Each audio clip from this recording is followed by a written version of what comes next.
As we reported earlier, the United Kingdom will allow the Chinese technology firm Huawei to build part of its new 5G cellular network. William Brangham reports that the U.S. government argues Huawei poses a national security risk and should have no role building networks for American allies. That's right, Judy. Huawei is the largest manufacturer of telecommunications equipment in the world. It's also the second biggest cell phone manufacturer. The U.S. government argues Huawei is too close to the Chinese government, and letting the company build telecom networks leaves those networks vulnerable to Chinese espionage. Last year, in his series on China, my colleague Nick Schifrin reported on Huawei's efforts to build a suite of products called Safe Cities and how that technology might be used. Here's a short excerpt from that report. It may look like an Apple event in California, but this is Germany, and the presentation is for the Chinese company Huawei. World first 5G. Last month, Huawei launched the world's first chip with integrated 5G, or fifth-generation technology. It will dramatically speed up phones. 5G. And is designed to connect everything around us, transmit huge amounts of data instantly, and transform entire cities. We're now walking on the floor that touches everything in your city. Huawei Chief Digital Information Officer Edwin Diender shows off what Huawei calls Smart City. Closed-circuit cameras feed into a database with advanced artificial intelligence, and facial recognition can identify everyone, cross-reference license plates, and analyze unlimited information.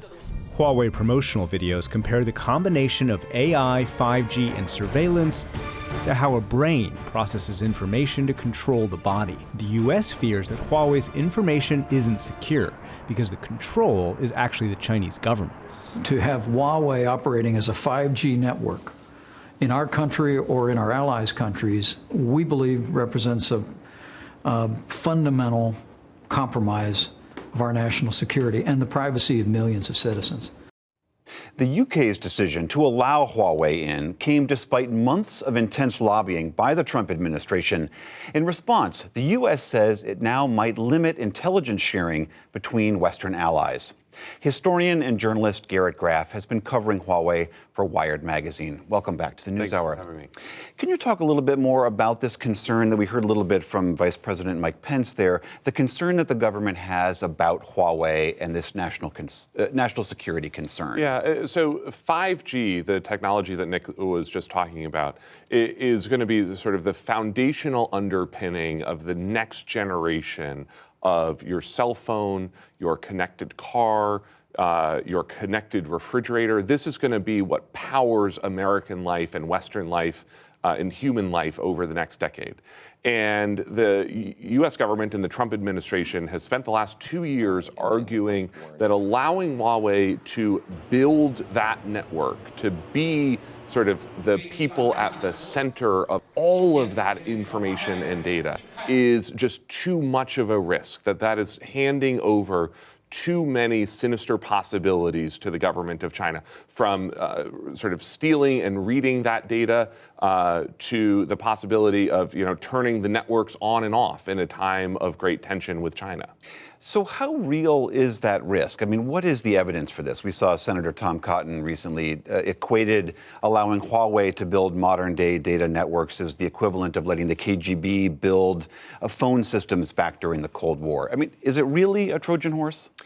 We don't know, and that's part of what makes this this moment sort of so fraught for both Huawei and the U.S. government. I mean, the U.S. government says, look, the risk is just too big. It may be a Trojan horse, it may be not a Trojan horse.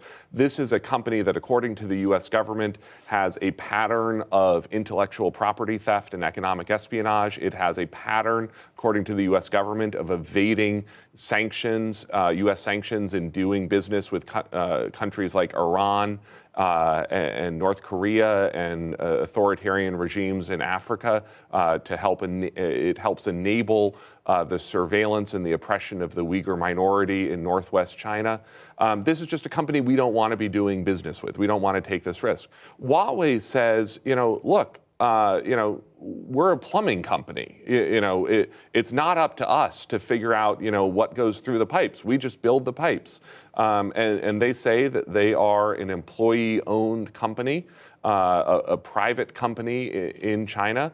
And Mr. Ren, the founder and sort of visionary behind Huawei, has said that he would rather shut the company down than ever compromise its customers' privacy or data.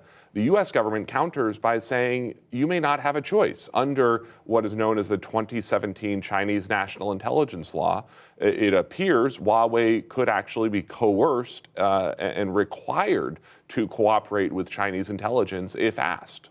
The UK, in its decision-making, said we're only going to allow what they admit is a high-risk vendor to have access to one part of their network, and they say this will be secure, that they can basically quarantine Huawei or other manufacturers from one part of it, and everything will be secure. Is that true?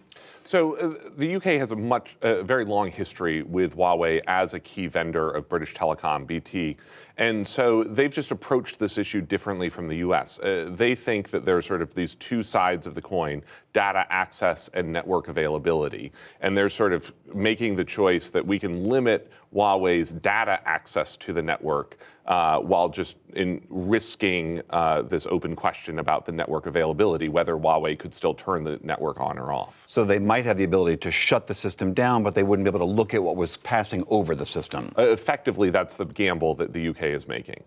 Last question. What does this do? I mean, the U.S. has said if you're building Huawei equipments into your networks, that threatens it makes us very concerned about sharing intelligence secrets if it's on a potentially vulnerable network.